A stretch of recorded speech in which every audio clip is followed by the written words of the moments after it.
What I'm going to do, my part, is to talk to you about how this crisis is not happening for the first time. We can learn from history.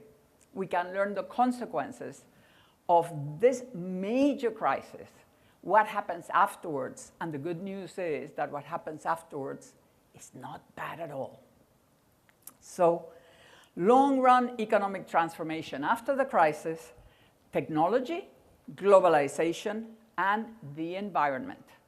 Because the environment is probably going to be of great importance in terms of how, not just to save the planet, but to save the economy. We are going from mass production to flexible production. It doesn't mean that we're not producing in quantity. Of course we produce in big volumes. But now we can change. We can change the mix. We can change without having the same cost that used to occur before with regular mass production that was very rigid. We're going from closed pyramids to open networks, from stable routines to continuous improvement, and you know what it means to be constantly improving, because otherwise you lose in the competition. From the notion of human resources to the notion of human capital. People no longer enter the production system as if they were raw materials, as resources.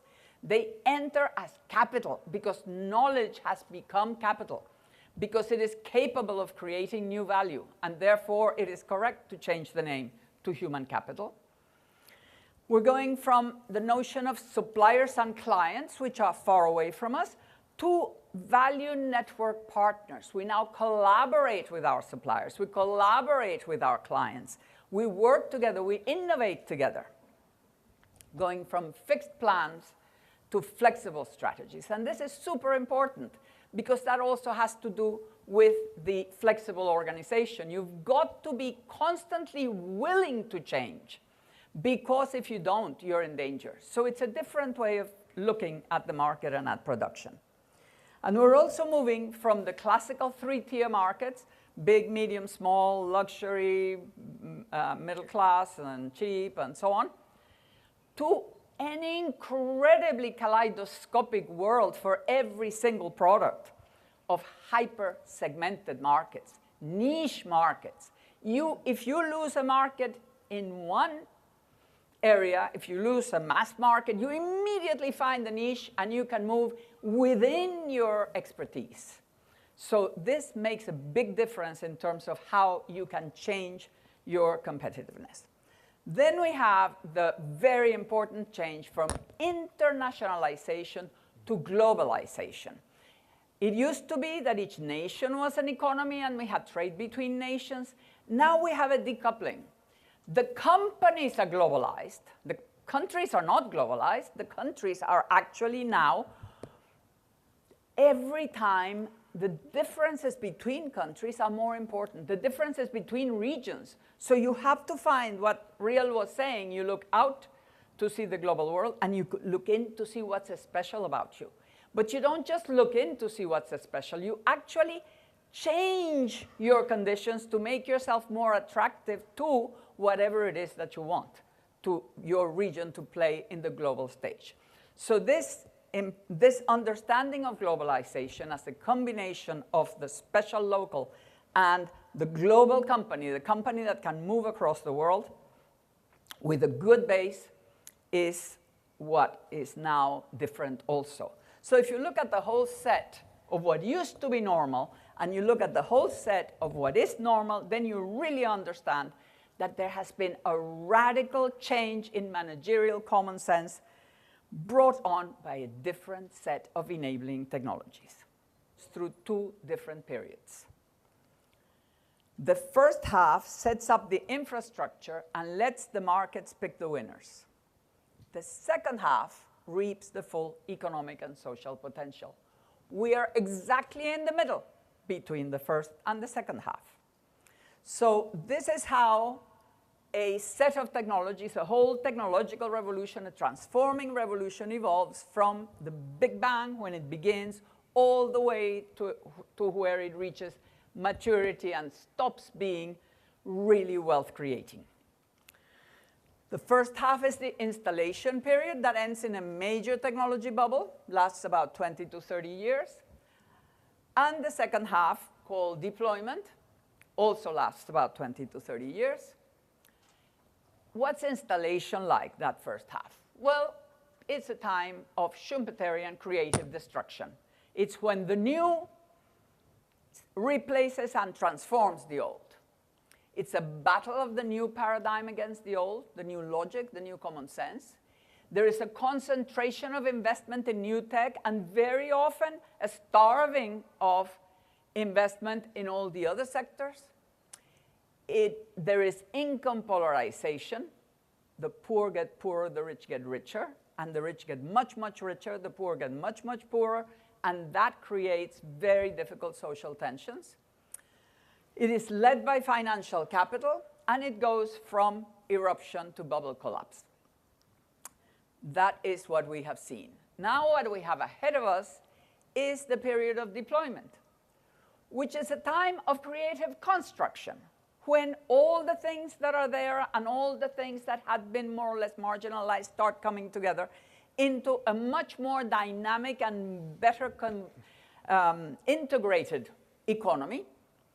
You have widespread application of the new paradigm for innovation and growth across the economy. So now the financial world should, it isn't yet, but it will perhaps if policies make it so, help the growth of the whole economy no matter what sector you're in. And it's a time of spreading of social benefits. Where are we now? We're at the turning point. At a time when we have recessions, but also institutional recomposition and role shift. That's where we are. And of course, there is always another revolution in gestation that will come and start the cycle all over again. Historically, we had first the Great British Leap, then we had the Victorian boom after railway panic. We had the Belle Epoque in Europe, the progressive era in the USA after the crisis of the 90s and 95. We had the post-war golden age, after, of course, after the Great Depression and the war. And we have ahead the possibility of a sustainable global knowledge society golden age. The question mark is there because it's not automatic, because it's got to happen. Golden ages follow the big financial collapses, but they must be facilitated by enabling regulation and policies for shaping and widening markets. Because what needs to happen for deployment to really take off is for markets to be there for that enormous potential that was installed in the previous period.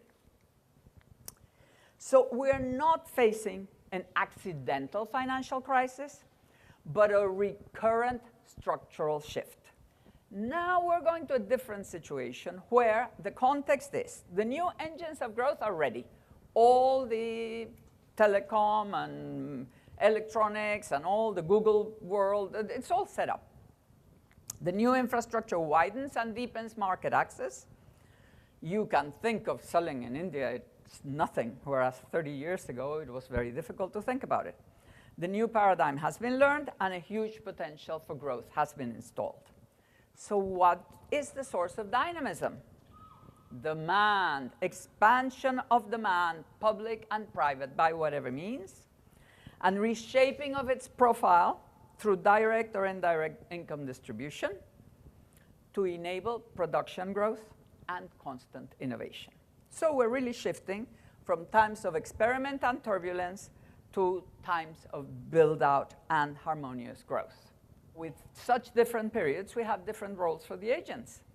In installation, it is finance and the new entrepreneurs that do all the innovating. They're the drivers. They're the ones who do the innovating.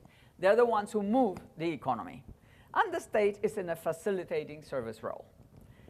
In deployment, it's production and the state that have to be drivers and innovators. And finance goes into a facilitating and service role. I know it's not going to be easy, but it's got to be done. And if it's not done, we will continue the bumpy ride. Each revolution redirects the technological potential. The techno-economic paradigm shift from the 1970s went from the logic of cheap energy, oil, for transport, electricity, synthetic materials, etc., to the logic of cheap information, its processing, transmission, and productive use. We went preference for tangible products and disposability to unthinking use of energy and materials. Now we have the possibility of preference for services and intangible value, and a huge potential for savings in energy and materials. So we're going from unavoidable environmental destruction to a capacity, at least, for environmental friendliness. That will bring optimal relocation and geographic respecialization of physical production, increasing shift from tangible to intangible production, and a gradual redesign of the consumption patterns for the good life.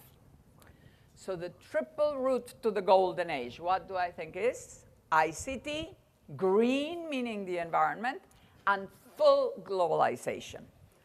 Those are the three means of creating demand. ICT, the internet access, is the social and geographic frontier of the global market. Anybody who doesn't have internet is not in the market. ICTs are the main enabling instruments of sustainability, and only with sustainable production and consumption patterns is globalization possible.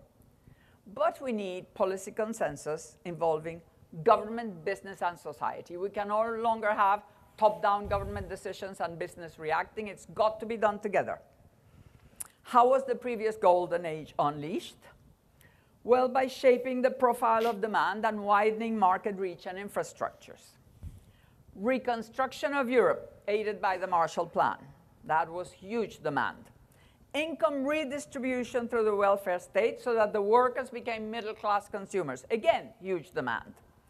Universal reach of new infrastructures, electricity, roads, telephones, etc. Urban, suburban, and rural suburbia became the most important source of demand. The state as employer and as major buyer. Infrastructure, military, education, health. Subsidy to agriculture, which made an increasing standard of living and investment capacity in the countryside. Ample credit for housing. Fannie Mae was created then in the US, and for installment buying of cars and appliances, plus unemployment insurance. If people got, you could still be paying your installments. And then the funding of infrastructure projects in the developing countries by the World Bank and other agencies. So all that created huge markets. It was a positive sum game that brought the greatest boom in history. The new global positive sum game, with ICT green and full globalization, revamping production and transport systems to make them sustainable is equivalent to post-war reconstruction. Incorporating many millions into sustainable consumption patterns, so they have to be sustainable, is equivalent to the welfare state in terms of demand creation. And full internet access at low cost is equivalent to electrification and suburbanization in facilitating demand and education. So globalization is at the turning point. We have a wide range of the possible. We can have a golden age, or we can have a gilded age. Not really good. The gilded age would be shining prosperity on the surface and continued polarization and marginalization underneath. Golden age is increasing prosperity for all with a global positive sum game.